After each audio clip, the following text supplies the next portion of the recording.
Hi అండి, welcome to gainers academy.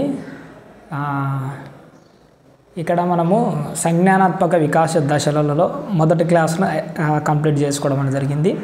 దానికి కంటిన్యూయేషన్గా సంజ్ఞానాత్మక వికాస దశలు అని ఇంకొకటి కూడా ఉంది. జీన్ పియాజే గారి యొక్క సూత్రం యొక్క సిద్ధాంతం యొక్క ప్రధానమైన మాటలో ఇది కూడా చాలా ముఖ్యమైనది. వీటిల్లో నుంచి కూడా మనకు చాలా రకాలైన క్వశ్చన్స్ ఎలాంటి అప్లికేషన్ మెథడ్లో చాలా ఎక్కువగా అడుగుతూ ఉంటాడు. ఈ సంజ్ఞానాత్మక వికాస దశలు, ఈ దశలు మొత్తానికి అయితే పూర్తిగా 4 దశలు ఉన్నాయి టోటల్గా. అందులో ఒక్కొక్క దశ అందులో మనం తెలుసుకోవాల్సింది ఏంటి, ఎగ్జామ్లో ఎలా అడుగుతున్నాడు, వేటి గురించి అడుగుతున్నాడు అన్నవి మనం బాగా ఫోకస్ చేసుకుంటూ చదువుకుంటూ ముందుకెళ్దాం. మొదటిది ఏంటంటే ఇంద్రియ చాలక దశ. ఇంద్రియ చాలక దశ ఇక్కడ చూడండి, 0 నుంచి 2 సంవత్సరాల మధ్య ఉన్న పిల్లవాడిది ఇది. గుర్తుపెట్టుకోండి, ఇంద్రియ చాలక దశ. మీకు ఏ సంవత్సరంలో ఉన్న పిల్లోడు గుర్తుకు రావాలి?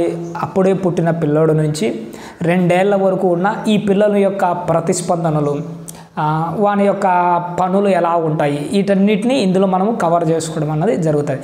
ఇక్కడ చూడండి, ఇంద్రియాలు.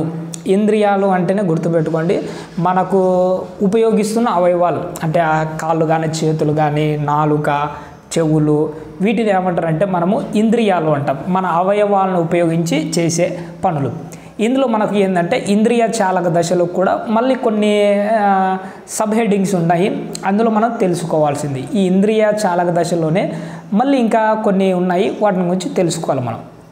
ఒకటి ఏంటంటే ఈ ఇంద్రియ చాలక దశలో సాధారణ ప్రతిచర్యలు అన్నవి మొదట కనపడుతుంది. అంటే 0 నుండి 1 సంవత్సరం, ఒక నెల, 0 నుండి 1 నెలలోపు ఒక పిల్లోనిలో ఎక్కువగా కనపడేవి ఏంటంటే సాధారణ ప్రతిస్పందనలు.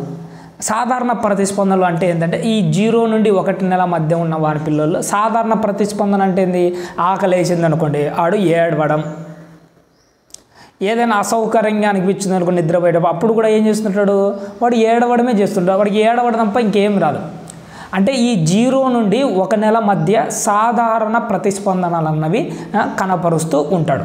రెండవది ఏంటంటే ఇందులోని భాగంగా నెక్స్ట్ ప్రాథమిక వృత్తాకార ప్రతిస్పందనలు అని రెండవది ఉంటుంది.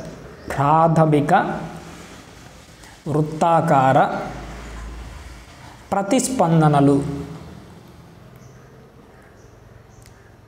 ప్రాథమిక వృత్తాకార ప్రతిస్పందనలు అంటే ఇందులో కూడా మనం ఏంటి, 1 నుంచి అక్కడ 0 నుండి 1 నెల అని చెప్పాం కదా, ఇక్కడ ఏముంటుంది 1 నెల నుంచి 4 నెలల మధ్య ఉన్న పిల్లోనిలో ఈ ప్రాథమిక వృత్తాకార ప్రతిస్పందనలు అంటారు. ప్రాథమిక వృత్తాకార అంటే ఏంటంటే ఒక పనిని రిపీటెడ్గా చేయడాన్ని వృత్తాకారం అంటారు.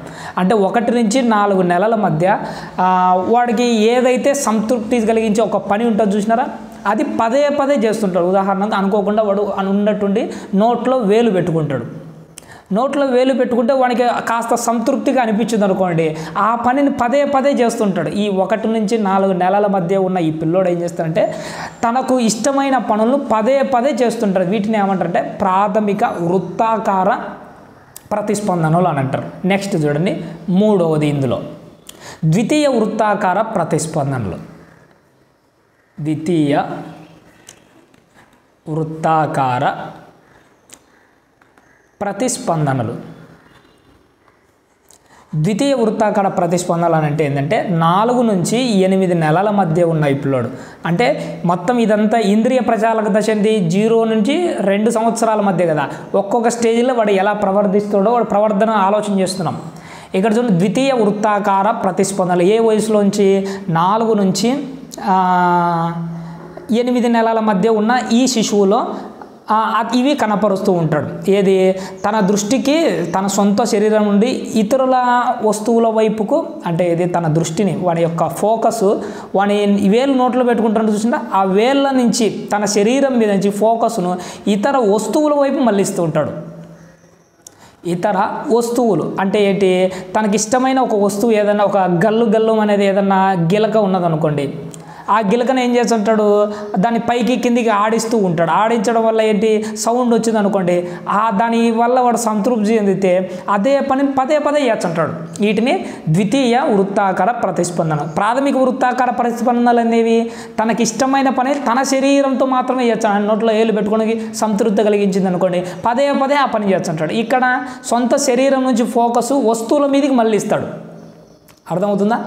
వస్తువుల మీదకి మళ్ళిస్తాడు. వస్తువుల మీదకి మళ్ళించిన తర్వాత అది సంతృప్తి కలిగించిన ఆ పనిని పదే పదే చేయడానికి సిద్ధపడతాడు. అంటే ఇది గిలక ఉంది చూసినారా, అది ఆడించడానికి ఏదైనా ఒక వస్తువును ఏదో ఒక వస్తువు మనకి ఇచ్చిన అనుకోండి, ఆ వస్తువును ఆడిస్తూ పైకి కిందికి అంటూ ఎగరేస్తూ ఇలాంటి పనులు ఎక్కువగా చేస్తుంటాడు. ఇవి ఏంటంటే ద్వితీయ వృత్తాకార ప్రతిస్పందనలు.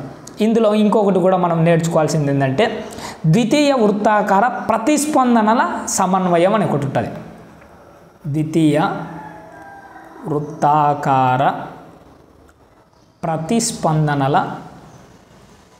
సమన్వయం అంటే ఈ ద్వితీయ వృత్తాకార ప్రతిస్పందనలు ఉంటాయి చూసినాడా, అంటే వాడు గిలక ఆపడం ఊపడము ఇవన్నీ ఏం చేస్తుంటారు, అవి ఇక ఉద్దేశపూర్వకంగా లక్ష్యం దిశగా సాగుతుంది. అంటే ఏంటి, ఇక వాటి గురించి వదిలేసి దానివల్ల ఎందుకు జరుగుతుంది ఏం కథ అని కాస్త పక్కన పెట్టేసి దాని గురించి పక్కన పెట్టేస్తాడు. ఇంకా ఆ రెండు దాని మధ్య సమన్వయపరుచుకొని కొన్నాళ్ళ తర్వాత ఏం చేస్తుంటాడు, వాడి గురించి ఆలోచన చేయడం మానేసి ఇంకొక దాని వైపుకు మళ్ళీ ఇస్తూ ఉంటాడు. దాన్ని ఏంటంటే వస్తు స్థిరత్వ భావన అన్నది ఈ దశలో ఎక్కువగా ఏర్పడుతుంది. గుర్తుపెట్టుకొని చాలా ఇంపార్టెంట్.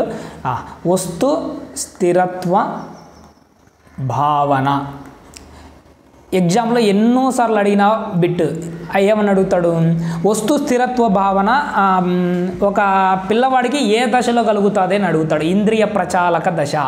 గుర్తుపెట్టుకోండి, ఇంద్రియ దాంట్లోనే కదా ఇదంతా ఆలోచన చేస్తున్నాం మనం. ఇంద్రియ ప్రచాలక దశలో వస్తు స్థిరత్వ భావన అన్నది ఖచ్చితంగా కలుగుతుంది. ఈ వస్తు స్థిరత్వ భావన అంటే ఏంటి అంటే, ఇప్పుడు మన దగ్గర ఒక గిలక ఉంది, ఈ గిలక వాని కళ్ళ ముందర కనిపించకపోయినా కానీ ఎక్కడో ఒక చోట ఉంటుంది అని వానికి ఒక ఫీలింగ్ కలుగుతుంటుంది.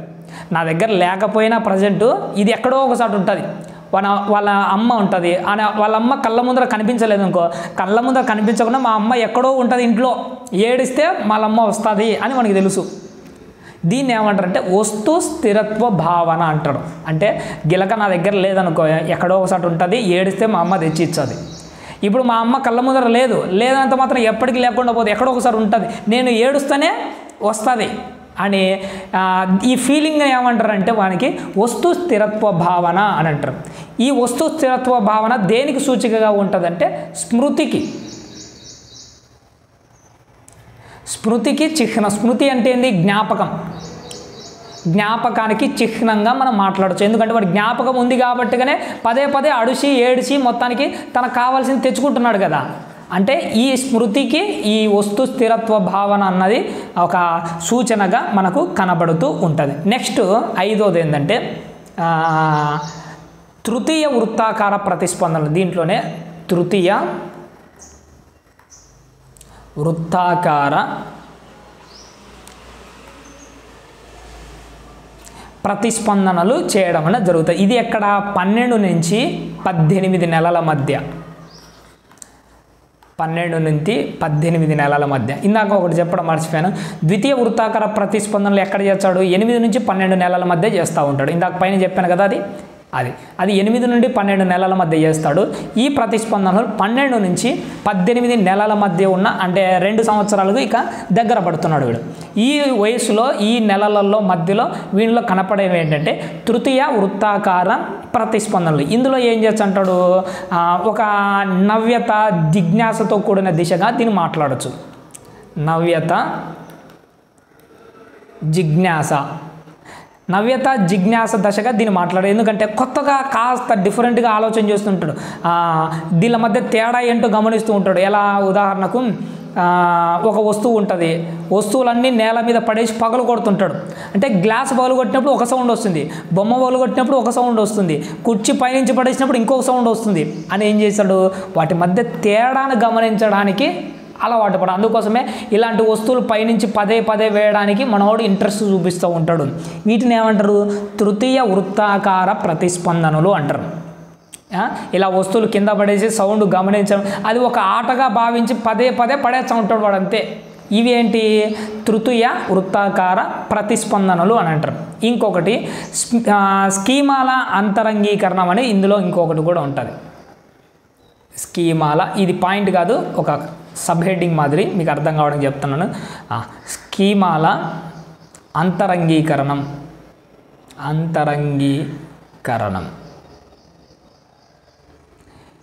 స్కీమాల అంతరంగీకరణము అనేది ఎక్కడ నుంచి? సరే, ఇక్కడ నుంచి 18 నెలల నుంచి 24 నెలల మధ్య ఈ పిల్లోడులో కనిపించేది ఏంటంటే స్కీమాల అంతరంగీకరణం. అంటే ఏంటి? తన మనసులో ఉన్నదానికి మనసులో కొత్తగా ఆలోచన చేయడం అన్నది ఉపయోగిస్తారు. దీన్ని ఏమంటారంటే అంతర్దృష్టిని ఉపయోగించి తన కార్యక్రమాలను ముందుకు కొనసాగించాలని ప్రయత్నం చేస్తాడు. అంతర్దృష్టి అంటే ఏంటి? ఈ వయసులో అంతర్దృష్టి అంటే ఏంటి? అంటే మైండ్లో కొత్త ఆలోచన అకస్మాత్తుగా పుట్టి ఒక తెలివితో పనులు చేస్తుంటాడు, చూసినాడా? దీన్ని అంతర్దృష్టి అంటాడు. ఉదాహరణకి ఏంటంటే వీడు రోజు ఆడుకునే ఒక గిలక ఉంటుంది. వీళ్ళ గిలక వాళ్ళ అమ్మ ఏం చేసింది? అటక మీద పెట్టింది. అటక మీద పెట్టిన దాన్ని వీడికి అందదు కింద నుంచి. అప్పుడు ఏం చేస్తాడు? ఒక స్టూల్ ఇలా లాక్కొని స్టూల్ ఎక్కి గిలకను అందుకుంటుంటాడు. ఈ స్టూల్ లాక్కొని ఎక్కాలన్న ఆలోచన ఎలా వచ్చింది మనకంటే? అంతర్దృష్టి వల్ల వచ్చింది. దీన్ని ఏమంటారంటే మనకు స్కీమాల అంతరంగీకరణం అంటారు. తన మనసులో ఆల్రెడీ ఉన్న వాటిని బదలపరుచుకొని కొత్తగా నవ్యంగా జిజ్ఞాసతో ఆలోచన చేసి కొత్త ప్రయత్నాలు అన్నవి చేయడం అన్నది జరుగుతుంది. ఇందాక ఇంకొక మాట చెప్పడం మర్చిపోయాను. తృతీయ వృత్తాకార ప్రతిస్పందనలని ఇక్కడ చెప్పాను కదా. తృతీయ వృత్తాకార ప్రతిస్పందన అంటే వస్తువులను కింద పడేసి ఆ సౌండ్ ఏంటో గమనిస్తుంటారనే ఇక్కడ నేను ఒక పాయింట్ చెప్పడం మర్చిపోయాను. ఏంటంటే ఇక్కడ యత్నదోష పద్ధతిని ఉపయోగిస్తాడు. యత్నదోష పద్ధతి ఏంటంటే మీకు నెక్స్ట్ లెసన్స్లో వస్తుంది, దాని గురించి చెప్తాను. ఒక బ్రీఫ్గా ఒక మాట చెప్పి నేను ముందుకెళ్తాను. యత్నదోష పద్ధతి అంటే ఏంటంటే ఒక పనిని ఎన్నో ప్రయత్నాలు చేస్తుంటాం. ప్రయత్నాలు చేయగా ఒక పనిని గురించి నేర్చుకుంటాం. ఫస్ట్ ప్రయత్నం చేయగానే ఫెయిల్యూర్ కావచ్చు, రెండో ప్రయత్నం చేయగానే ఫెయిల్యూర్ కావచ్చు, మూడో ప్రయత్నం చేయగానే సక్సెస్ అయిందనుకోండి, అప్పుడు తను నేర్చుకున్నది అక్కడ సమాప్తం చేస్తాడు. ప్రయత్నాల వల్ల ఏం చేస్తాడు అంటే కొన్ని నేర్చుకుంటాడు. వస్తువు పగిలిపోయింది, కింద పడింది, పగిలిపోయింది. ఇప్పుడు ఏం నేర్చుకున్నా? ఓహో, వస్తువు కింద పడితే ఈ సౌండ్ వస్తుంది, ఇలా పగిలిపోతుందని ఒక ప్రయత్నం చేసి తెలుసుకుంటుంటాడు. దీన్ని ఏమంటారంటే యత్నదోష పద్ధతి. ఎక్కడ? తృతీయ ప్రతిస్పందనలో. ఇవన్నీ ఎక్కడ కనపడతాయంటే వాడు యత్నదోష పద్ధతిని ఉపయోగించడము, వస్తు స్థిరత్వ భావన, అంతర్దృష్టి ఎక్కడ కనపడుతుంది, ఇవన్నీ ద్వితీయ ప్రతిస్పందనలు, ప్రాథమిక ప్రతిస్పందన, ఇవన్నీ ఎక్కడ కనపడతాయని వాడు డైరెక్ట్ అడిగితే మొట్టమొదటి ఇంద్రియ ప్రచాలక దశ అంటే ఇవన్నీ ఎక్కడ ఉంటాయి? మనం ఇందాక చెప్పుకున్నవన్నీ ఇంద్రియ ప్రచాలక దశలోనే ఉంటాయి. ఇది మనకు మొదటగా ఇందులో తెలుసుకోవాల్సింది ఏది? సంజ్ఞానాత్మక వికాస దశలో మొదటి పాయింట్ మాత్రమే ఇక్కడ వరకు మనకు అయిపోయింది. ఇంకా ఇలాంటివి ఇంకా 3 ఉన్నాయి. మొదటిది ఏంది? ఇంద్రియ ప్రచాలక దశ. రెండవది ఏంటంటే మెయిన్ హెడ్డింగ్, రెండవది పూర్వ ప్రచాలక దశ. పూర్వ ప్రచాలక దశ. ఈ పూర్వ ప్రచాలక దశ అంటే అది 0 నుంచి 2 సంవత్సరాల వరకు జరిగింది కదా. ఈ పూర్వ ప్రచాలక అన్నది మొత్తం టోటల్గా 2 నుంచి 7 సంవత్సరాల మధ్య పిల్లోనిలో ఇది కనపడతాయి. 2 నుంచి 7 సంవత్సరాలు, ఇది 7. పూర్వ ప్రచాలక దశ అనేది 2 నుంచి 7 సంవత్సరాల మధ్య జరుగుతుంది. ఇందులో కూడా మళ్ళీ 2 భాగాలు ఉన్నాయి. మొదటిది పూర్వ భావనాత్మక దశ.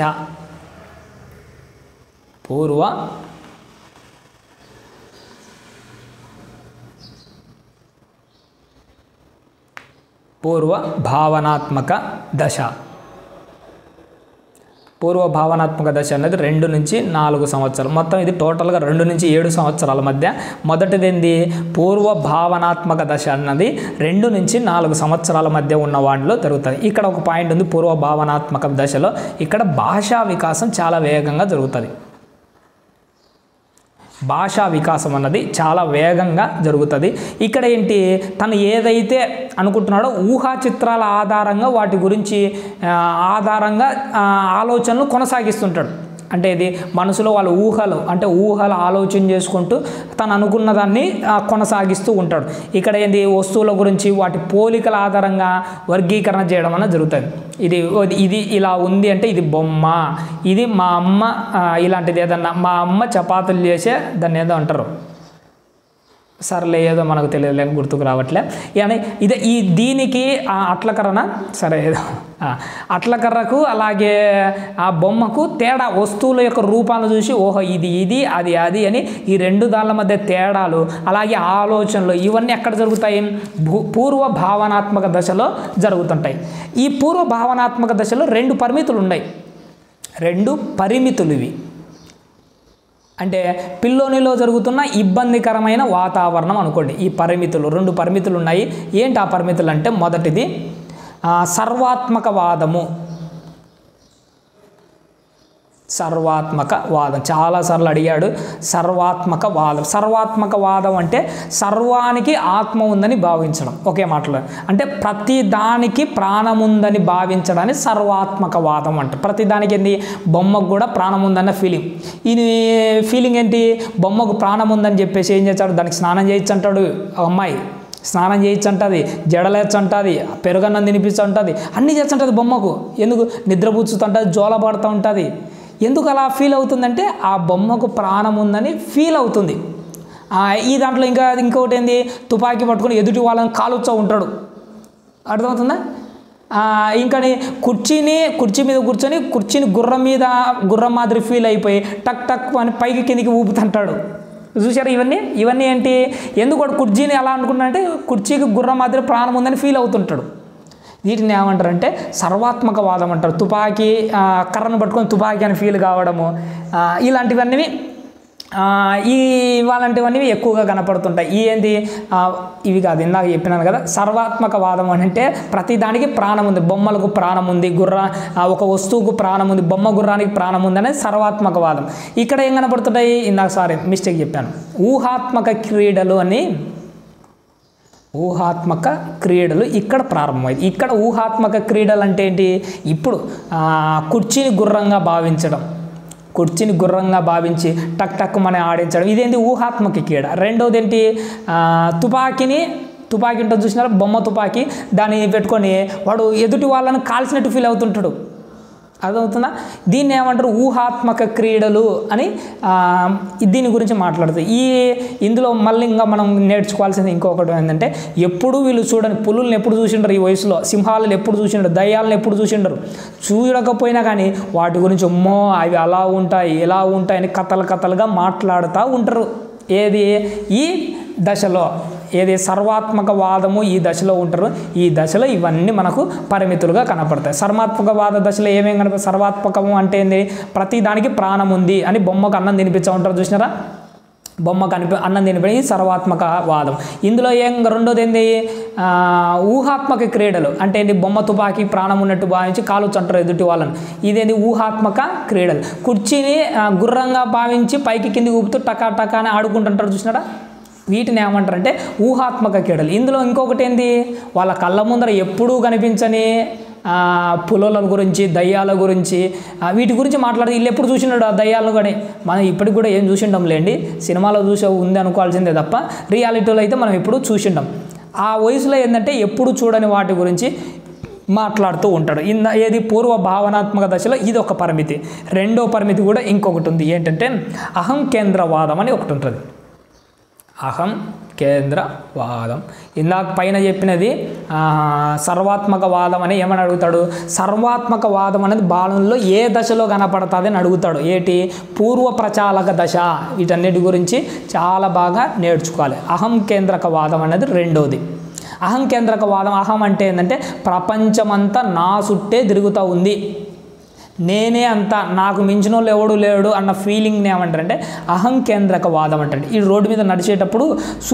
ఈడు బైక్లో పోతున్నాడు అనుకోండి సూర్యుడు కూడా ఈయన వెంపడి వచ్చినట్టు కనపడతాడు ఈడేమనుకుంటాడు సూర్యుడు నా వెంటే వస్తున్నాడు అని ఒక ఫీలింగ్లో ఉంటాడు నేనే సూర్యునికైనా దిక్కు అనే టైపు వీడు ఆ వయసులో దీన్ని అహం కేంద్రకవాదం అంటారు అందరూ చొక్కాలు వేసుకుంటారు నా చొక్కే బాగుంది నాది నేనే గొప్ప అండి నా వస్తువే గొప్ప నా బొమ్మే గొప్ప వీటన్నిటి గురించి మాట్లాడుతుంటారు చూసినా దీన్ని ఏమంటారంటే అహం కేంద్రవాదం అంటాం నేను గొప్ప నా చొక్కే గొప్ప నా బొమ్మే గొప్ప నా చుట్టే సూర్యుడైనా చంద్రుడైనా ఎవడైనా తిరగాల్సిందే అంత నేనే అన్న ఫీలింగ్లోకి వెళ్తుంటుంది చూసినాడా అదే అహంకేంద్రకవాదం. ఈ రెండు పరిమితులు అన్నవి మనకు ఈ పూర్వ ప్రచాలక దశలో కనబడుతుంటాయి.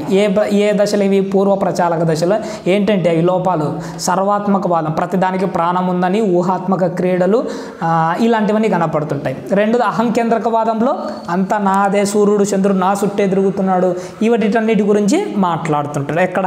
అహంకేంద్రక వాదంలో. ఇక మూడో దశ, ఇందాక 2 దశలు అయిపోయినాయి కదా, మూడో దశ ఏంటంటే అంతర్బుద్ధి దశ.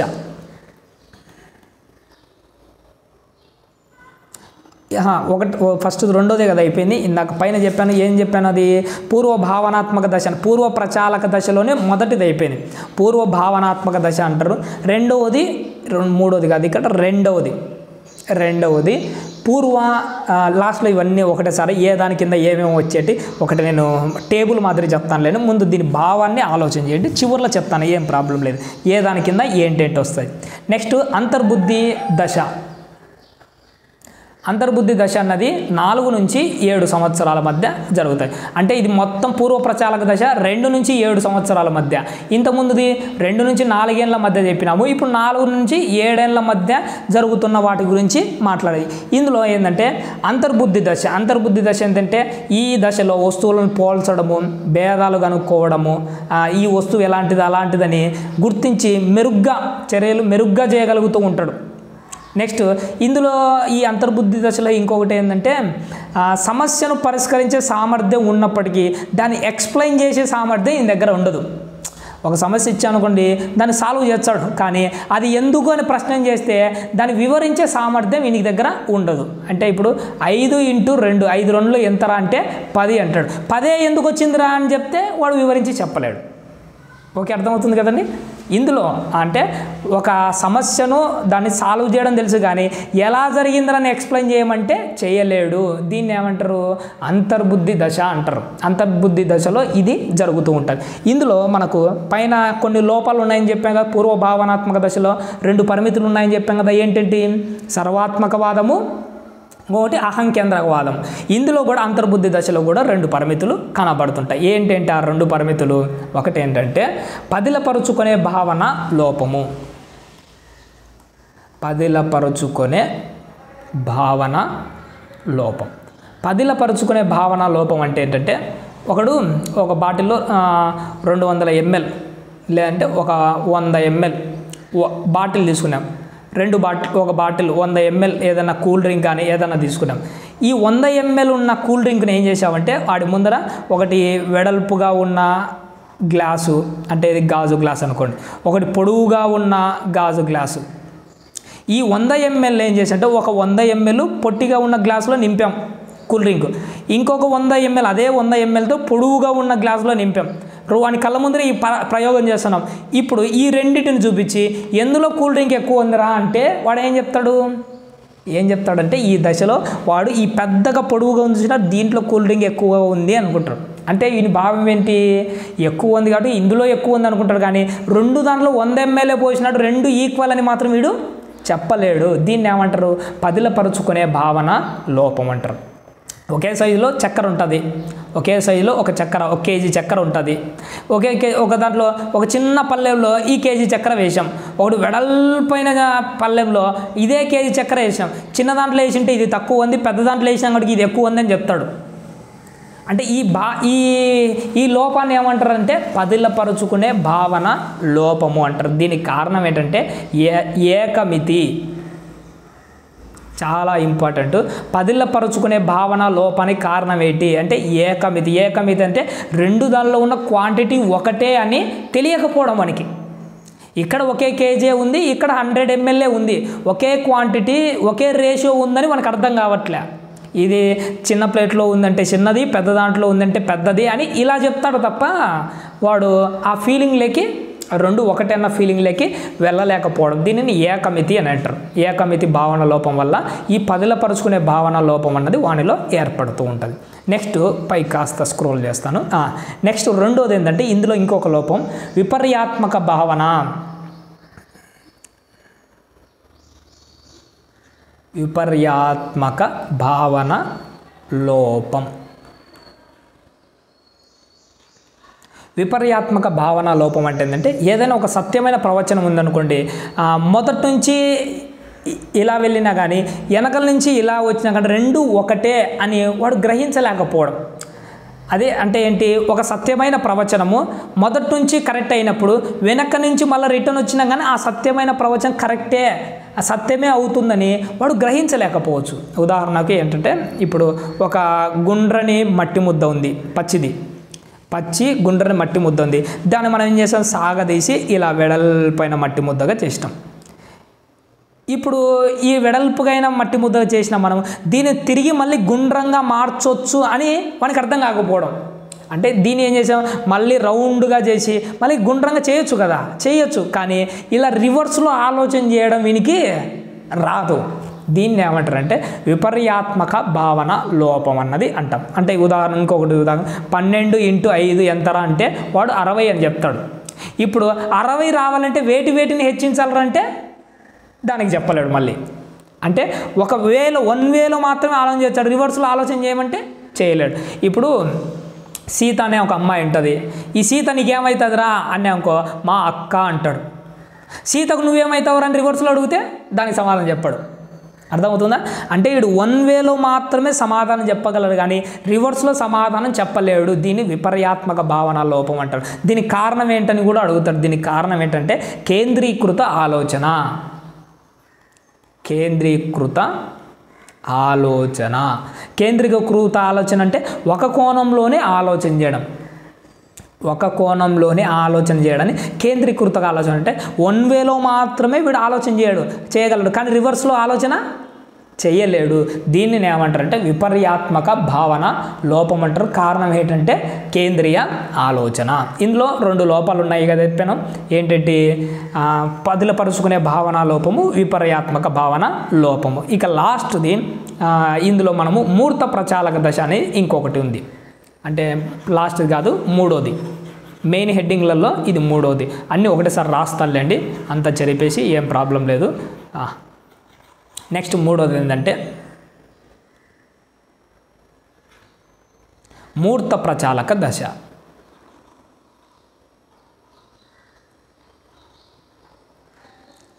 ఇక్కడ మూర్తని ఇంకొకటి అమూర్త అని అంటారు. ఫస్ట్ మూర్త అంటే ఏంటంటే మన కళ్ళ ముందర చూసేది, కళ్ళ ముందర టచ్ చేసేది, కళ్ళ ముందర ఉన్న వాటి గురించి మాత్రమే ఆలోచన చేయడాన్ని ఏమంటారంటే మూర్త ప్రచాలకం అంటారు. కళ్ళ ముందర లేకుండా ఓన్లీ మైండ్తో ఆలోచన చేయడం అమూర్త ప్రచాలకం అంటారు. డైరెక్ట్గా చెప్తున్నాను చూడంగా. ఇక మూర్త ప్రచాలక దశ ఏంటంటే కళ్ళ ముందర ఏదైతే ఉంటుందో దాని గురించి ఆలోచన చేసి కరెక్ట్గా సమాధానం చెప్పి సరైన నిర్ణయాలు తీసుకోగలుగుతాడు. దీన్ని ఏమంటారు, మూర్త ప్రచాలక దశ అని చెప్పడం అన్నది జరుగుతుంది. అంటే కళ్ళ ముందర ఉంటే మాత్రమే పసిగట్టగలడు, లేకపోతే పసిగట్టలేడు. ఉదాహరణకి ఏంటంటే ముగ్గురు, ఎవరు, రాము, సోము, ఉదయ్ అని ముగ్గురు ఉన్నారు. ముగ్గురు పక్కన నిలబెట్టాను అనుకోండి, పక్కన నిలబెడితే ఏమంటాడు, ఓహో అందరికంటే రాము పొడుగా ఉన్నాడు కాబట్టి రాము పొడుగా ఉన్నాడని పక్కనే ఉంటే చెప్పగలడు. అలా కాకుండా మనం వాడిని కూర్చోబెట్టి నోట్స్లో రాస్తున్నాము, ఏమని రాస్తాము, రాము సోము కంటే పెద్దగా ఉంటాడు, సోము ఉదయ్ కంటే పొడుగుగా ఉంటాడు, ఇందులో ఎవడు పెద్దోడు అని బోర్డు మీద క్వశ్చన్ మాత్రం రాసామనుకోండి, వాడు సమాధానం చెప్పలేడు. ఎందుకు? కారణం ఏంటైతే మూర్త ప్రచాలక దశ. ఈ దశలో కళ్ళ ముందర ఉంటేనే వాడు చూసి సమాధానం చెప్పగలడు, కళ్ళ ముందర లేకపోతే చూసి సమాధానం చెప్పలేనంత స్థాయి వాడికి రాదు. అర్థమవుతుందండి? అది మూర్త ప్రచాలకం అంటే కళ్ళ ముందర ఉంటేనే చెప్తాడు, కళ్ళ ముందర లేకపోతే చెప్పలేడు. ఈ మూర్త ప్రచాలక దశలో 2 ఆలోచనలు అన్నవి వీళ్ళలో కనబడుతుంటాయి. ఒకటి ఏంటంటే ఆగమన ఆలోచన. ఆగమన ఆలోచన అంటే ఏంటంటే ఇచ్చిన ఇన్ఫర్మేషన్ బట్టి ఒక సమాధానాన్ని ఒక వేలో ఆలోచన చేసుకుంటూ సమాధానం చెప్పుకుంటూ రావడం. ఉదాహరణకి ఏంటంటే వీడు కళ్ళ ముందర కాకి ఎగురుతుంది అని గమనించాడు, పిచ్చుక అది చూశాడు, అది కూడా ఎగురుతుందని గమనించాడు, చిలుక అది కూడా చూశాడు, అది ఎగురుతుందని గమనించాడు. ఓహో ఇలా అంటే కాకి, పిచ్చుక, చిలుక అన్నీ ఎగురుతున్నాయి కాబట్టి పక్షులన్నీ ఎగురుతాయి అని ఇచ్చిన ఇన్ఫర్మేషన్ బట్టి అందులోంచి వీడికి కావలసిన ఒక సమాధానాన్ని బయటికి తెచ్చుకున్నాడు, చూసినాడు. దీన్ని ఆగమన ఆలోచన అంటారు. అంటే ఏంటి? కాకి ఎగురుతుంది, అక్కడ పిచ్చుక ఎగురుతుంది, చిలుక ఎగురుతుంది. కాబట్టి పక్షులన్నీ ఏం చేస్తాయి? ఓహో, ఆ పక్షులన్నీ ఎగురుతాయన్నమాట అని ఇచ్చిన ఇన్ఫర్మేషన్ బట్టి ఒక సమాధానం వాడికి, అంటే పక్షులన్నీ ఎగురుతాయి అన్న ఆలోచన ఎలా వచ్చిందంటే అది ఆగమన ఆలోచన. రెండోది చూడండి, రెండోది ఏంటంటే నిగమన ఆలోచన. నిగమన ఆలోచన, ఈ రెండు దాళ్ళ మీద కంపల్సరీ క్వశ్చన్ ఉంటుంది, అందుకోసమే జాగ్రత్తగా వినాలి. నిగమన ఆలోచన ఏంటంటే రివర్స్ ఆలోచన చేయడం. అంటే వాళ్ళ ఉపాధ్యాయుడు ఉన్నాడు, మరి నాయన పక్షులన్నీ ఎగురుతాయి, పక్షులన్నీ ఎగురుతాయి అని ఉపాధ్యాయుడు చెప్పాడు. పక్షులన్నీ ఎగురుతాయి అని ఉపాధ్యాయుడు చెప్పాడు. ఉపాధ్యాయుడు చెప్పినప్పుడు కాకి ఎగురుతుంది, అది చూశాడు. కాకి ఎగురుతుంది, పిచ్చుక కూడా ఎగురుతుంది, చిలుక కూడా ఎగురుతుంది. ఏమేమి ఎగురుతున్నాయి? కాకి ఎగురుతుంది, పిచ్చుక ఎగురుతుంది, చిలుక ఎగురుతుంది. ఇప్పుడు వీడేమనుకున్నాడు? కాబట్టి పక్షులు ఎగురుతుంది కాబట్టి ఎగిరేవన్నీ పక్షులు అన్నమాట, ఎగిరేవన్నీ పక్షులు అన్నమాట. అంటే ఇప్పుడు ఏం చేసినాడు? రివర్స్లో ఆలోచన చేస్తున్నాడు. ఏమంటున్నాడు? కాకి ఎగురుతుంది, వాళ్ళ ఉపాధ్యాయుడు ఆల్రెడీ చెప్పాడు, అరే పక్షులన్నీ ఎగురుతాయిరా అన్న మాట మన మనసులో ఉంది. ఈడేం చూశాడు? కాకి ఎగురుతుంది, పిచ్చుక ఎగురుతుంది, చిలుకలు ఎగురుతున్నాయి, అన్నీ ఎగురుతున్నాయి. ఎగిరేవన్నీ ఏంటి? ఎగిరేవన్నీ పక్షులు. ఇందాక వాళ్ళ సార్ ఏమని చెప్పాడు? పక్షులన్నీ ఎగురుతాయని చెప్పాడు కదా. అంటే ఈడు రివర్స్లో వెళ్ళి పక్షులన్నీ ఎగురుతాయని కన్ఫర్మ్ చేసుకుంటున్నాడు. అర్థమవుతుంది? ఆగమన ఆలోచనలో ఏం జరుగుతుంది? కాకి ఎగురుతుంది, పిచ్చుక ఎగురుతుంది, చిలుక ఎగురుతుంది, కాబట్టి పక్షులన్నీ ఎగురుతాయి. అంటే ఇచ్చిన ఇన్ఫర్మేషన్ బట్టి ఫ్రంట్గా ఆలోచన చేస్తున్నాడు, పక్షులన్నీ ఎగురుతాయి. ఆలోచన ఏం ఆలోచన ఇది? ఆగమన ఆలోచన. వీటిలో నుంచి ఆగమనం చేస్తున్నాడు. నిగమనము, నిగమనం అంటే రివర్స్లో వెళ్తున్నాడు. ఎలా వెళ్తున్నాడు? పక్షులన్నీ ఎగురుతాయని వాళ్ళ టీచర్ ఎప్పుడో చెప్పినాడు వీరికి.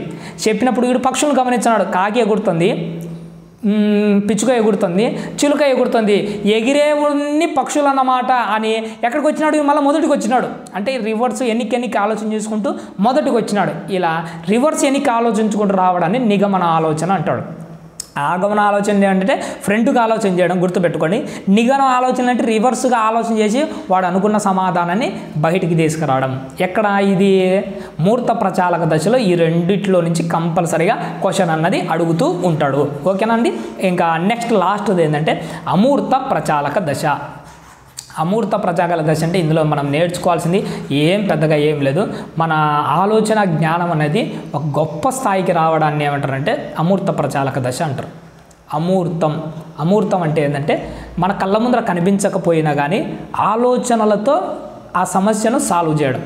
అంటే మైండ్తో ఆలోచన, కళ్ళ ముందర లేకపోయినా కానీ మైండ్తో ఆలోచన చేయడం, దీనివల్ల ఆలోచన చేస్తూ మనకు కావాల్సిన ఇన్ఫర్మేషన్ బయటికి తెచ్చుకోవడాన్ని ఏమంటారంటే అమూర్తక ఆలోచన అంటారు. ఇందులో మనకు అమూర్త ఆలోచనలో ఇంకొకటి చాలా ఇంపార్టెంట్, కార్యకారక సంబంధాన్ని గుర్తుపడతాడు. చాలా ఇంపార్టెంట్. కార్యకారక సంబంధం అనేది ఏ దశలో వస్తుంది అంటాడు? అమూర్త ప్రచాలక దశ. ఈ కార్యకారక సంబంధం అంటే ఏంది? కార్యము కారణము. అంటే కార్యము అంటే పని, ఒక పనికి ఫలితానికి మధ్య ఉన్న సంబంధాన్ని గుర్తుపడతాడు. పనికి ఫలితానికి, ఉదాహరణకు హైడ్రోజను ఆక్సిజన్ రెండు కలిస్తే ఏం ఏర్పడింది? నీరు అన్నది ప్రతిఫలం. అంటే ఈ రెండు కలవడం అనేది ఒక పని. ఏది? హైడ్రోజను ఆక్సిజను రెండు H2O, ఈ రెండు కలిస్తే ఏమో ఏర్పడింది? నీరు అన్న ప్రతిఫలం ఏర్పడింది. ఈ రెండు దాళ్ళ మధ్య ఉన్న సంబంధాన్ని గుర్తుపట్టే స్థాయి ఏంటంటే అమూర్త ప్రచాలక దశ. మనకు ప్రజ్ఞా పరీక్షలన్నీ నెక్స్ట్ దాంట్లో వస్తాయి. ఈ ప్రజ్ఞా పరీక్షలలో సగటు కంటే తక్కువ స్కోర్ ఎవరైతే సాధిస్తారో అవి నేను నెక్స్ట్ సారి చెప్తాను. ఆ సగటు స్కోర్లు ఏంటి వాటి గురించి. ఈ తక్కువ ఇక్కడ గుర్తుపెట్టుకో పాయింట్, సగటు కంటే తక్కువ స్కోర్ ఎవరైతే సాధిస్తారో వాళ్ళు ఈ అమూర్త ప్రచాలక దశకు చేరుకోలేరు అని చెప్తాడు. అంటే సగటు కంటే ఎక్కువ ప్రజ్ఞ వాళ్ళలో కనిపించిందంటే వాళ్ళు అమూర్త ప్రచాలక అంటే ఆలోచనలతో థింకింగ్ చేసే స్థాయికి వచ్చారు. సగటు కంటే ఎవరికైతే తక్కువ ఉంటారో వాళ్ళు ఈ దశకు చేరుకోలేరు అని వీటన్నిటి గురించి చెప్పడం అన్నది జరిగింది. ఓకేనండి, అర్థమైంది కదా? ఒకసారి దీని అంతటిని క్లియర్ చేసి నేను ఒక్కొక్క దాని కింద ఏమేమి హెడ్డింగ్స్ ఉన్నాయి వివరంగా చెప్పడానికి ఒక ప్రయత్నం చేస్తాను. ఎందుకంటే అన్ని రివిజన్ చేస్తే ఖచ్చితంగా మీకు జ్ఞాపకం ఉంటుంది, మీరు మర్చిపోరు. ఒక్కసారి పౌజ్లో పెడతాను, మళ్ళీ కంటిన్యూ చేస్తాను క్లియర్ చేసి.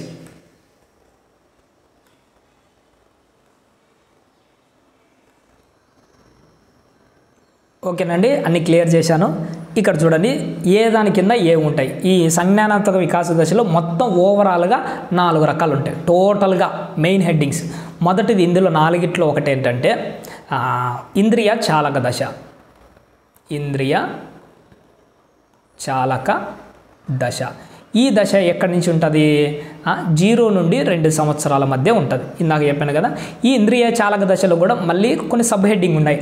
ఫస్ట్ది ఏంటంటే సాధారణ ప్రతిస్పందనలు.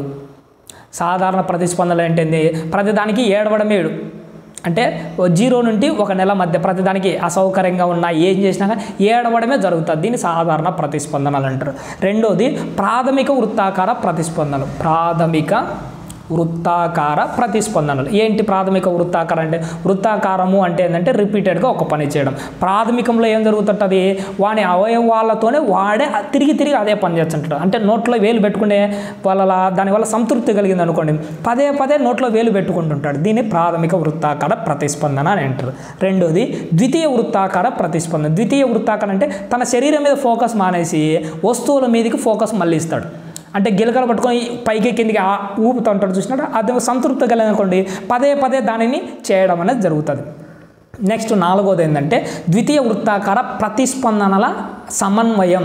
ద్వితీయ వృత్తాకార ప్రతిస్పందన సమన్వయం అంటే ఇక్కడ మనకి ఏం కనపడుతుంది? 8 నుంచి 12 నెలల మధ్య ఆ ప్రవర్తన ఉద్దేశపూర్వకంగా లక్ష్యం దిశగా సాగుతాడు. ఏదైతే అనుకుంటున్నాడో దాన్ని మాత్రం పట్టుకోవాలంటే వస్తువులు పట్టుకుంటా దాని గురించి ఆనందపడతా ఉద్దేశపూర్వకంగా అక్కడికి సాగడం అనేది జరుగుతుంది. ఇక్కడ ఇంకొకటి కూడా నేను నేర్చుకోవాల్సింది ఏంటంటే ఈ వయసులో వస్తు స్థిరత్వ భావన అన్నది ఏర్పడుతుంది. అంటే ఇది ఎక్కడ జరుగుతుంది? ఇంద్రియ చాలక దశలోనే. వస్తువు స్థిరత్వ భావన. ఏంటి వస్తువు స్థిరత్వ భావన? వాని కళ్ళ ముందర ఆ వస్తువు లేకపోయినా కానీ ఎక్కడో ఒకసారి ఉంటుంది. అది వాని కళ్ళ ముందర గిలక లేదు, గిలక వీని దగ్గర లేదంట మాత్రం ఎక్కడ లేదు అనుకోడు, ఎక్కడో ఒకసారి ఉంటుంది. ఏడుస్తే వాళ్ళమ్మ తెచ్చిస్తుంది. వాళ్ళమ్మ ఉంటుంది, వాళ్ళమ్మ వాని కళ్ళ ముందర లేదంటే ఎప్పటికి లేదు అనుకోడు. ఏడుస్తే మా అమ్మ ఎక్కడున్నా పరిగెత్తుకుంటూ వస్తుంది, మా అమ్మ ఎక్కడో ఒకసారి ఉంటుంది. దీన్ని ఏమంటారంటే వస్తు స్థిరత్వ భావన అని అంటారు. నెక్స్ట్ ఇందులో ఇంకొకటి ఏంటంటే తృతీయ వృత్తాకార ప్రతిస్పందనలు. తృతీయ వృత్తాకార ప్రతిస్పందన. తృతీయ వృత్తాకార ప్రతిస్పందనలు అంటే ఏంటంటే ఇక్కడ యత్నదోష పద్ధతులు అన్నది ఉపయోగిస్తాడు. యత్నదోష పద్ధతులు అంటే ఏంటి? ఒక పనిని పదే చేసి నేర్చుకుంటాడు. అంటే ఏంటి? ఉదాహరణకు వస్తువులన్నీ కింద పడుతుంటారు. గ్లాస్ పగలగొట్టినప్పుడు కింద వేసినప్పుడు ఒక సౌండ్ వస్తుంది, ఇది ఒక విధమైన ఫీలింగ్. ఇంకొకటి బొమ్మ వస్తువు, చెక్క వస్తువు అంటే టీవీ పగలగొట్టేటప్పుడు, ఫ్రిడ్జ్ పగలగొట్టేటప్పుడు, సెల్ ఫోన్ కింద పడేసినప్పుడు ఒక్కొక్కటి కింద పడేసినప్పుడు ఒక్కొక్క ఫీలింగ్ వస్తుంటుంది. దాన్ని ఒక ఆటలాగా ఆడుకుంటుంటాడు. దీన్ని యత్నదోష పద్ధతుల ద్వారా వాడు ఉపయోగించడం అనేది జరుగుతుంది. ఇందులోనే ఇంద్రియ చాలక దశలోనే ఇంకా చివరిది మనం నేర్చుకోవాల్సింది ఏంటంటే స్కీమాల అంతరంగీకరణం. స్కీమాల అంతరంగ అంటే వాడి మైండ్లో ఉన్నవన్నీ ఒక దగ్గరికి చేర్చి తెలివిగా ఆలోచన చేసే స్థాయి ఇది. అంటే ఉదాహరణకు వాడు రోజు ఆడుకుంటే ఒక గిలక ఉంటుంది, వాళ్ళమ్మ పోతూ ఆ గిలకను ఏం చేసింది? అటక మీద పెట్టింది. దాన్ని అందుకోవాలంటే ఏం చేస్తాడు? ఈ స్కీమాలన్నిటిని దగ్గర చేసుకొని అంతరంగీకరణం చేసుకొని పైనున్న అటక మీద వాడి మైండ్లో ఉంటుంది, పైనున్న అటక మీద వస్తువును తెచ్చుకోవాలని ఒక స్టూల్ ముందరికి లాక్కొని దాన్ని ఎక్కి అటక మీద ఉన్న ఆ బొమ్మను తీసుకుంటుంటాడు. ఇది ఎక్కడ జరుగుతుంది? స్కీమాల అంతరంగీకరణంలో జరగడం అనేది జరుగుతుంది. ఓకేనా? ఇది మొదటి హెడ్డింగ్. నెక్స్ట్ రెండోది ఏంటంటే పూర్వ ప్రచాలక దశ. రెండోది ఏంటంటే పూర్వ ప్రచాలక దశ. ఈ పూర్వ ప్రచాలక దశలు అనేది అంటే ఇంద్రియ చాలక దశ నుంచి కాస్త పక్కన పెట్టి డెవలప్ కావడం జరుగుతుంది. ఇందులో ప్రత్యేకంగా ఏంది? భాషా వికాసం అన్నది అద్భుతంగా జరుగుతుంది. భాషా వికాసం. ఈ పూర్వ ప్రచాలక దశలో ఏంటంటే రెండు పరిమితులు ఉన్నాయి. చాలా ఇంపార్టెంట్ ఏంటంటే సర్వాత్మకవాదము. సర్వాత్మకవాదం అంటే ఏంది? సర్వముకు ప్రాణం ఉన్నాయి. బొమ్మకు ప్రాణం ఉంది, బొమ్మ గుర్రానికి ప్రాణం ఉంది, బొమ్మ కుక్కకు ప్రాణం ఉంది అని చెప్పి బొమ్మకి ఏం చేస్తుంటుంది? ఈ పిల్ల స్నానం చేసి జడలేసి అవసరమైతే అన్నం తినిపించి పడుకోబెట్టి జోలపడుతుంటుంది. అంటే ఏంటి? సర్వాత్మకవాదము అనేది. ఈ దశలోనే ఇంకొకటి ఏంది? ఊహాత్మక క్రీడలు ఎక్కువ స్టార్ట్ అవుతాయి. ఊహాత్మక క్రీడలు ఎక్కడ స్టార్ట్ అవుతాయి అంటారు? పూర్వ ప్రచాలక దశ. అర్థమవుతుందా? సర్వాత్మకవాదం ఏ దశ అంటాడు? పూర్వ ప్రచాలక దశనే. ఓకేనా? ఇక్కడ చూడండి వస్తు స్థిరత్వ భావన అంటే అది ఏ దశ? మొదటి దశ. ఏ దశ? ఇంద్రియ చాలక దశ. మొదటిది ఇంద్రియ చాలక దశ ఇది. ఓకే, అర్థమవుతుందా? అలా గుర్తుపట్టుకోవాలి ఇది. నెక్స్ట్ రెండోది ఏంటి? ఇందులో ఈ పూర్వ ప్రచాలక దశలో మొదటి సర్వాత్మకవాదము, రెండోది అహంకేంద్రకవాదం. అహం కేంద్రక వాదం. ఏంటి అహం కేంద్రక వాదము? ప్రపంచమంతా నా చుట్టే తిరుగుతుంది, నేను నడుస్తుంటే సూర్యుడు చంద్రుడు నా వెంటే వస్తున్నాడు, నా చొక్కే బాగుంది, నేను నాది అన్న ఫీలింగ్లోకి వెళ్తూ ఉంటాడు. దానిని ఏమంటారంటే అహం కేంద్రక వాదము అని మాట్లాడుతుంటాం. ఓకేనా? నెక్స్ట్ చూడండి, ఇందులోనే ఇంకొకటి ఏంటంటే మొదటిలో ఇందులో ఏంది అహం కేంద్రక వాదం ఉంది, ఇందులోనే అంతర్బుద్ధి దశ అన్నది ఇంకొకటి కూడా ఉంటుంది. ఎందులోది ఇందాక చెప్పాను కదా, ఈ మొదటి దశలో పూర్వ భావనాత్మక దశ అని చెప్పలేదా? ఈ పూర్వ ప్రచాలక దశలోనే మెయిన్ హెడ్డింగ్స్ మళ్ళీ 2 ఉన్నాయి. సారీ, అది చెప్పడం మర్చిపోయాను. పూర్వ ప్రచాలక దశలోనే మెయిన్ హెడ్డింగ్ పూర్వ భావనాత్మక దశ. పూర్వ భావనాత్మక దశలోనే 2 ఉన్నాయి. ఏంటి? సర్వాత్మక వాదం ఒకటి ఉంది, అహం కేంద్రక వాదం. ఇవి పరిమితులు. ఇందులో రెండోది పూర్వ భావనాత్మక దశలో రెండోది ఏంటంటే అంతర్బుద్ధి దశ. అంటే ఈ మెయిన్ హెడ్డింగ్లోనే 2 హెడ్డింగ్లు ఉన్నాయి, పూర్వ భావనాత్మక దశ. ఇందులో 2 ఉన్నాయి పరిమితులు, సర్వాత్మక వాదము, అహం కేంద్రక వాదం. రెండోది ఏంది? అంతర్బుద్ధి దశ. అంతర్బుద్ధి దశ ఏంది? ఇది ఈ పూర్వ భావనాత్మక దశలో 2వ మెయిన్ హెడ్డింగ్. ఈ 2వ మెయిన్ హెడ్డింగ్లో కూడా 2 పరిమితులు ఉన్నాయి. పదిలపరుచుకునే భావన, పదిలపరుచుకునే భావన లోపం. పదిలపరుచుకునే భావన లోపం ఏంటింది? ఒక 100 ml కూల్ డ్రింక్ను చిన్న దాంట్లో ఒక దాంట్లో వేసి పెద్ద దాంట్లో ఒక దాంట్లో వేసి వీడేమనుకుంటాడు పెద్ద దాంట్లోనే ఎక్కువ ఉంది అంటాడు. దీన్ని ఏమంటారు? పదిలపరుచుకునే భావన అంటే లోపం అంటారు. కారణం ఏంటంటే ఏకమితి. దీనికి కారణం ఏంటి? ఏకమితి అంటే ఒకే క్వాంటిటీ ఉందని వాడు అర్థం చేసుకోలేకపోవడం. రెండోది ఏంటంటే అంతర్బుద్ధి దశలో రెండవ లోపము ఏం లోపము? ఓకే, విపర్యాత్మక భావన లోపం. విపర్యాత్మక భావన లోపం, లేదా దీనినే అవిపర్యాత్మక అని కూడా అంటారు. సరే, విపర్యాత్మక భావన లోపం ఏంటంటే ఫస్ట్ నుంచి ముందు నుంచి అంటే ఇలా 1 వేలో పోవడం తెలుసు కానీ రివర్స్లో రావడం వీనికి తెలియదు. అంటే ఒక గుండ్రని ముద్ద ఉంటుంది, మట్టి ముద్ద, దాన్ని సాగదీసిన దాన్ని మళ్ళీ గుండ్రంగా మార్చొచ్చా అంటే దాని గురించి వాడికి తెలియదు. అర్థమవుతుందా? ఒక అమ్మాయిని చూపించి ఈమె ఏమవుతుందంటే మా అక్క అని చెప్తాడు, మీ అక్కకు నువ్వేమవుతావు అంటే మళ్ళీ దానికి చెప్పలేడు. అంటే రివర్స్లో అడిగినప్పుడు వాడు దాని గురించి మాట్లాడలేడు. 12 × 6 ఎంత అంటే 60 అని చెప్తాడు. 60 రావడానికి వేటిని హెచ్చించాలంటే ఈ 12 × 6 అని చెప్పలేడు. దీన్ని ఏమంటారంటే విపర్యాత్మక భావన లోపం అంటారు. ఇక 3 మెయిన్ హెడ్డింగ్ ఏంటంటే మూర్త ప్రచాలక దశ. మూర్త అంటేనే గుర్తుపెట్టుకోండి, మూర్త అంటేనే కంటికి కనిపించేవి. కంటికి కనపడితేనే వాడు గుర్తుపడతాడు, లేకపోతే గుర్తుపట్టలేడు. రాము, సోము, గీత అని 3 నిలబెట్టి వీళ్ళలో ఎవరు హైట్ ఉందంటే రాము పెద్దగా ఉన్నాడు కాబట్టి ఈడు హైట్ ఉన్నాడు అంటాడు. అలాగే బోర్డు మీద రాసినాం అనుకో, రాము గీత, రాము కంటే గీత పెద్దది, గీత కంటే రాము పెద్దోడు, ఇలా చెప్పామనుకో ఇందులో ఎవరు పెద్దరు అంటే మళ్ళీ చెప్పలేడు. అంటే కళ్ళ ముందర కనబడితేనే వాడు దానికి సమాధానం చెప్పగలడు. ఈ మూర్త ప్రచాలక దశలో ఏం జరుగుతుందంటే 2 ఆలోచనలు వాడిలో స్టార్ట్ అవుతాయి. ఈ మూర్త ప్రచారం ఒకటి ఏంటి? ఆగమన ఆలోచన. ఏంటి ఆగమన ఆలోచన అంటే కాకి ఎగురుతుంది, పిచుక ఎగురుతుంది, చిలుక కూడా ఎగురుతుంది. ఈడేమనుకుంటాడు? ఈ 3 పదాలను బట్టి ఓహో పక్షులన్నీ ఎగురుతాయన్నమాట అని వీటిని బట్టి ఒక ఆలోచన అనేది బయటకు వచ్చి చూసినా దాన్ని ఆగమన ఆలోచన అంటారు. దీంట్లో ఇంకొకటి ఏంటంటే నిగమన ఆలోచనతో మొదట వీళ్ళు ఉపాధ్యాయుడు చెప్పినాడు, రే పక్షులన్నీ ఎగురుతాయిరా అని చెప్పాడు. ఫస్ట్లోనే పక్షులన్నీ ఎగురుతాయిరా అని వీడికి ఎప్పుడో చెప్పినాడు. ఇప్పుడు వీడి కళ్ళ ముందర ఏం చేసి కాకి ఎగరడం చూశాడు, పిచ్చుక ఎగరడం చూశాడు, చిలక ఎగరడం చూశాడు. ఇప్పుడు ఇవన్నీ ఎగరడం చూసి ఏమనుకున్నాడు? ఓహో ఎగిరేవన్నీ పక్షులు అన్నమాట అని పక్షుల దగ్గరికి వచ్చాడు. అంటే రివర్స్లో ఆలోచన చేస్తున్నాడు. దీన్ని ఏమంటారంటే నిగమన ఆలోచన అని అంటారు. లాస్ట్ది ఏంటి? ఇంకా 4వది ఇందులో మెయిన్ హెడ్డింగ్లలో 4వది అమూర్త ప్రచాలక దశ. అమూర్తం అంటే ఏంటంటే కంటికి కనిపించకుండా మైండ్తో ఆలోచన చేసి నిర్ణయాలు తీసుకోవడం. దీన్ని అమూర్త ప్రచాలక దశ అని అంటాడు. ఇందులో కార్యకారక సంబంధాన్ని అనలైజ్ చేసి, కార్యకారక సంబంధం ఏంటి? ఒక పనికి ప్రతిఫలానికి. అందుకే ఎగ్జాంపుల్ కూడా చెప్పాను చూడండి, H2O హైడ్రోజన్ ఆక్సిజన్ కలిస్తే ఏమి ఏర్పడింది? నీరు ఏర్పడింది. ఇది ప్రతిఫలం, ఇది పని. ఈ 2 కలవడం కార్యం. ఒక పని జరిగింటే నీరు అన్న ప్రతిఫలమే. ఈ 2 దాని మధ్య ఉన్న సంబంధం ఏంటో వీడు ఈ స్థితిలో తెలుసుకుంటాడు. ఇంకా ఇందులో మనం తెలుసుకోవాల్సిన లాస్ట్ పాయింట్ ఏంటి? సగటు కంటే ఆ ప్రజ్ఞా స్కేల్లో తక్కువ ఉన్నవాడు ఎవడు ఈ స్థాయికి రాలేడు, ఇంత ఆలోచన చేసే గొప్ప స్థాయికి రాలేడు అని ఈయన చెప్పడం అనేది జరిగింది. ఓకేనండి. ఇందులో మనం అందరూ బాగా నేర్చుకోవాల్సింది ఏంటంటే కార్యకారక సంబంధం ఏ దశ అంటాడు? అమూర్త ప్రచాలక దశ. ఆగమన ఆలోచన నిగమన ఆలోచన ఏ దశలో జరుగుతాయి అంటాడు? మూర్త ప్రచాలక దశ. ఇద్దరు ఒకే చోట ఉంటే ఎత్తును చెప్పగలడు, కళ్ళ ముందర లేకపోతే చెప్పలేడు, ఇది ఏ దశ అంటాడు? అది మూర్త ప్రచాలక దశ. పైకి స్క్రోల్ చేస్తున్నాను చూడండి. ఇందులో ఏంటి, రెండు మూర్త ప్రచాలక దశ, అమూర్త ప్రచాలక దశ అన్నారు కదా. పైన రెండోది ఏంటి, పూర్వ ప్రచాలక దశ అని ఒకటి ఉంది. పూర్వ ప్రచాలక దశలో ఏంటి, రెండు ఉన్నాయి, మళ్ళీ రెండు స్టేజ్లు. ఒకటేంది పూర్వ భావనాత్మక దశ, పూర్వ భావనాత్మక దశ. ఇందులో రెండు లోపాలు ఉన్నాయి పూర్వ భావనాత్మక దశలో. ఏంది, సర్వాత్మకవాదము, అహంకేంద్రవాదము. సర్వాత్మకవాదం అంటే ఏంటి, అన్నిటికీ ప్రాణం ఉంది అనుకోవడము. అహంకేంద్రకవాదం అనేది ఏంటి, అహంకేంద్రకవాదము ప్రపంచం అంతా నా చుట్టే తిరుగుతుంది, ఇది అహంకేంద్రకవాదం. ఇప్పుడు వాడు క్వశ్చన్ ఏమి అడుగుతాడు, సర్వాత్మకవాదం అనేది ఏ దశలో స్టార్ట్ అవుతుంది అని అడుగుతాడు. దానికి ఆన్సర్ ఏంటి, దానికి ఆన్సరు పూర్వ ప్రచాలక దశ. ఏంటి, పూర్వ ప్రచాలక దశ.